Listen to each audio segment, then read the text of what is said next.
Hey, got another video for you guys. This is the Uni-T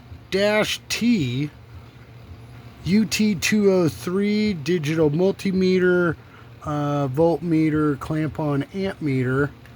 And this is one of the ones I use at work. It's the very budget-friendly meter. And I guess you're going to ask me, Dave, why do you have such a cheap voltmeter? Well, let me tell you, I do service work, so I tend to run into things that have electrical problems, and when you got things that are sparking all over the place, you probably don't want to hook up your $500 clamp-on amp meter to it and blow the crap out of your beautiful expensive meter that the customer's not going to want to replace, and neither is your boss. So I have purchased one of these items. This is actually probably, I believe, my third one. I have blown up two of them and slightly french fried this one, and if I don't blow them up, I usually get 2 to 4 years out of them, like I did this one, and I'm just retiring it because it survived. You can see my thing wiggles in there. That didn't always do that. I literally hang this off the side of my tool belt and bump it into everything, scuff it on everything, throw it on the floor, throw it in the dirt, throw it in the water, you name it. I got it for 35 bucks shipped on eBay, and along with the other ones, it comes with a little tassel here for lanyard for hanging it on stuff. I don't ever use that. It just gets caught on stuff. But it is AC DC, and it goes all the way down from, I believe, 400 millivolts all the way up to 600 volts, and from 0 amps to 400 amps AC and DC on all of them. And that was the main reason I got this one, was because it is an AC DC amp meter. Most meters out there are only going to have AC amps. They're not going to do DC amps, the majority of them out there.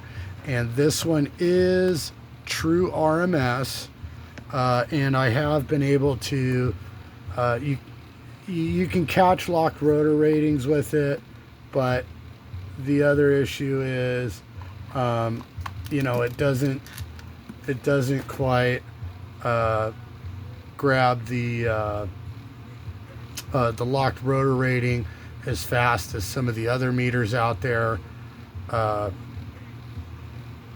But toe to toe with the locked rotor ratings, I think I had a vacuum motor I was checking, and we had the nice Fluke out there, and it went to, I think, like 70 amps. We caught it split second on the Fluke, and then, you know, you were getting, you know, and then it dropped to 40 split second. This caught the secondary out of it, which was the 40, so it wasn't too bad. I think overnight I might have busted this. I can't really see in there, but I don't think that it's its fault. I think I was manhandling it, but maybe not. You know, it's pretty old, so yeah, it looks like the little guy came out of here finally. I might have one of the parts ones, but I'm not positive. Okay, it looks like it had a little. Well, let's see if it still works, huh? Maybe I just gotta hold that down for the rest of the video, or maybe not. So when you turn it on, it goes straight to DC amps.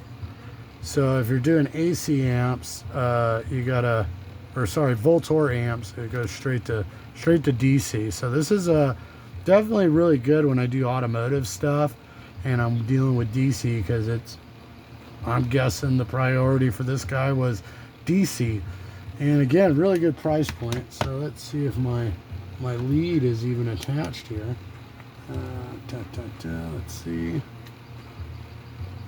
Yeah. Let me jiggle the old hands there. That or my battery's dead. I don't think so though. Oh, we're on amps. Let's go to volts.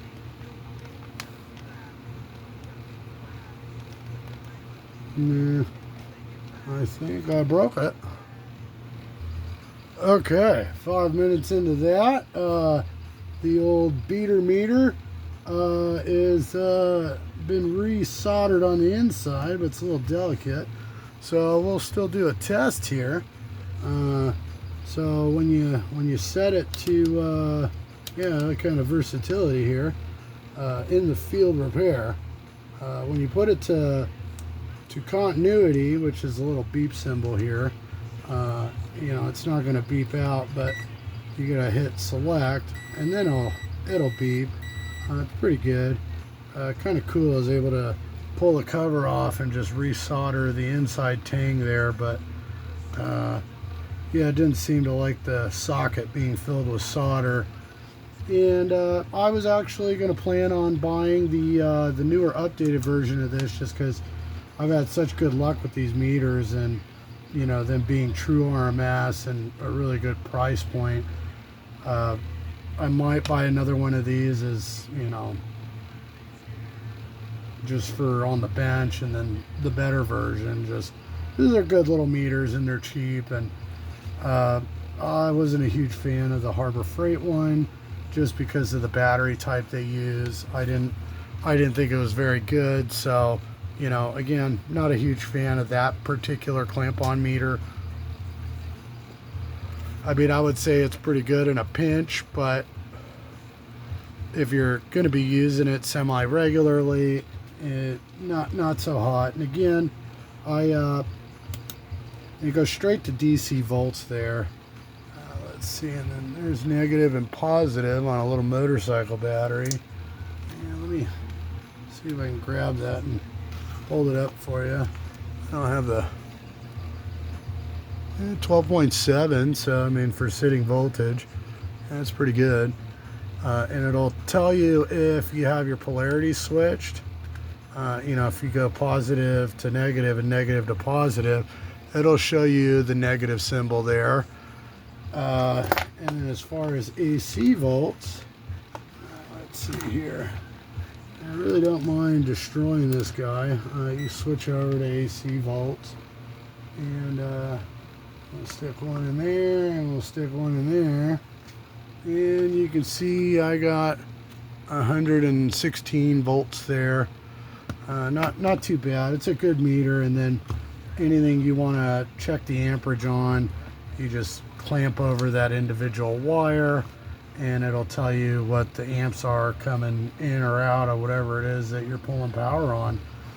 So again, good little meter. I mean, I busted that, I'm sure. I tossed this thing. It's probably, gosh, at least 4 years old. So I started buying them at the one company I was at. I've been there for over 8 years, and this is my third one. So they lasted a span of 8 years just getting hammered on. I mean, you can see I literally ripped the back open on this thing, and yeah, it takes a 9 volt. And oh, here, let me unplug here. It'll be live, but it's just 2 screws. One holds the back cover on, but you know, it just came right apart. I think if I had some whatchamacallits, yeah, it just comes right apart, and I just dumped some solder in there, and it looks pretty archaic, and kind of a weird story. They're pretty good at taking hits. I usually got to be doing some really goofy stuff to blow one up. Yeah, I mean, inside and out, she's not pretty, but she gets the job done. And you know, I've put it up against the 500 other Kleins and $500 flukes, and you know, the difference is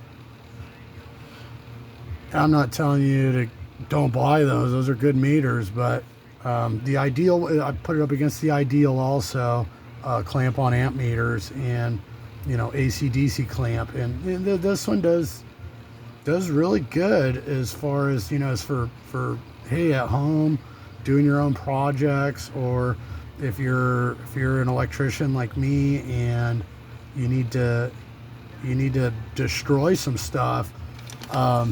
This is a good one to destroy, because I've had other ones, and I've you know, experimented with several different brands, and I don't know if everybody else has this issue, but man, the disappointment when, yes, you had to chop it, stick it in there, and you know, and let's see if she still works. Bam, still working, baby. But yeah, I mean, pretty good, and you know, the ohms is pretty accurate too, I've noticed. I like to